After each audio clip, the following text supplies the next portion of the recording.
So I think we can squeeze one more question in, John, and you've led us really nicely into this question around what should someone look for when selecting a coach? What do you look for, Raj? For me, yeah, I was thinking about this. I do like to look for somebody who has common interests in as me as a coach as well. So not that I'm going to them for expertise, but so that they can connect with me, you know. So it's not, I will select a man to coach with as well. And I have, you know, I've just been in a coaching group myself. But I'm often drawn to women as well, kind of role models that have some experience or background. That diversity and inclusion is really important to me. You know, so if I'm selecting a coach, I want to be able to see from their credentials or their resume that they have understanding or experience of working with people from like either all over the world or experience of people that are different to them, because that's so important to me.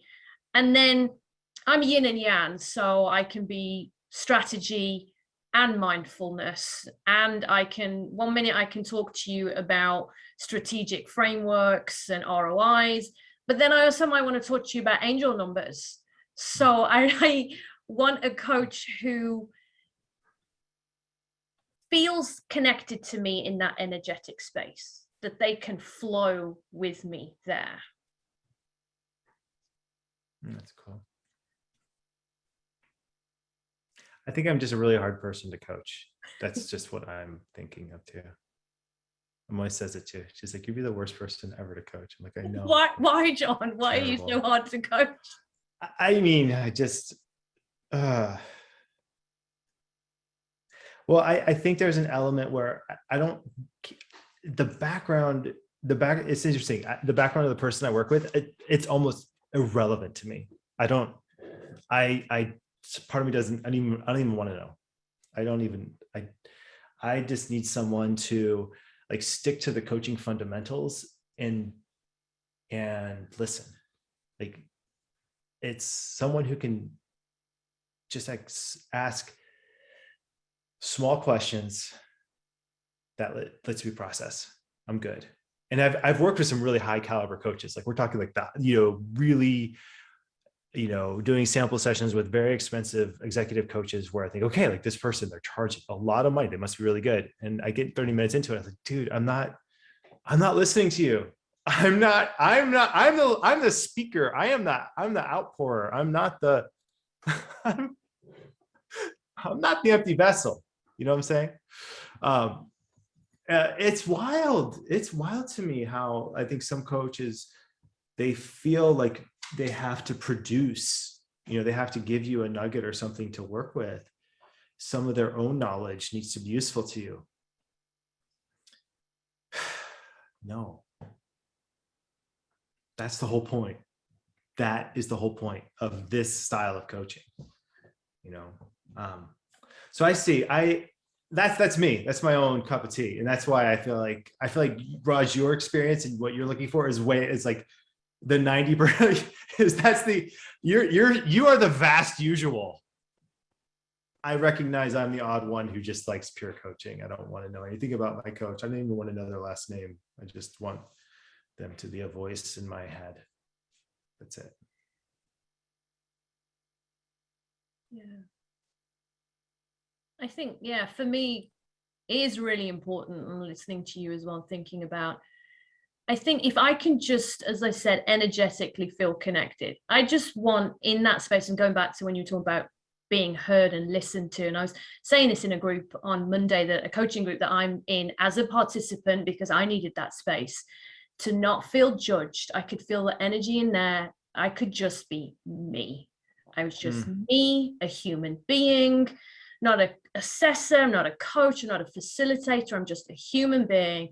And the biggest gift to me in that space of those, we were peers, but coaches at the same time, is being felt and seen and heard just as a person with no judgment. And it's the biggest gift you can give someone and receive as well.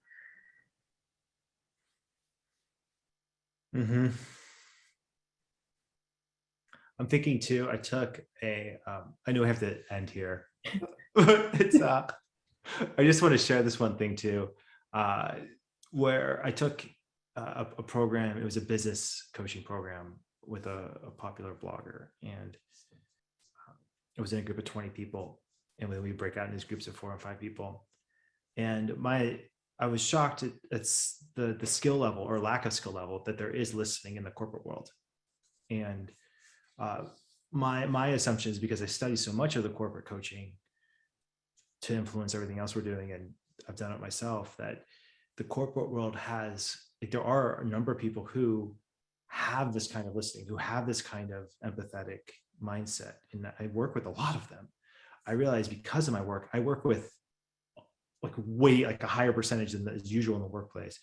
This kind of listening, this kind of being, where there is value in listening and asking questions in the corporate world, is rare, but it's a valuable gift.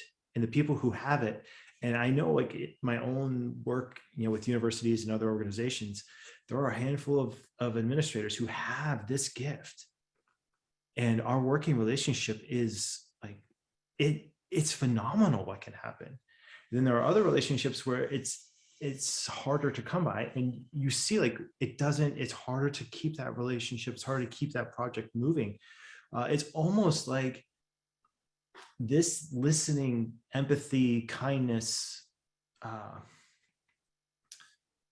skill, characteristic, has been ignored for so long as valuable, that when you bring it back in, I think people they don't even have a word to describe what's different about the way that you're being in the corporate world, but they will find themselves attracted to it.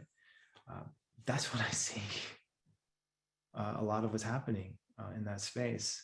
So I don't know, for what that's worth, I feel like having a coaching mindset does make a big difference, not just in your coaching sessions, but how you show up in your work world too.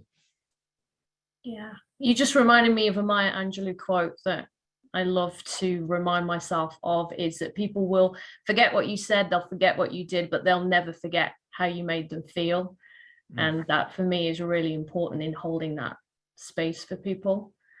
And I want to keep talking to you, John, but we have to end. I know I'm late for my thing. I know you are too. And we have life. Gotta stick to the schedules. Yeah, absolutely. Thank you, John. Thank you, everyone. Thanks, everyone. See you.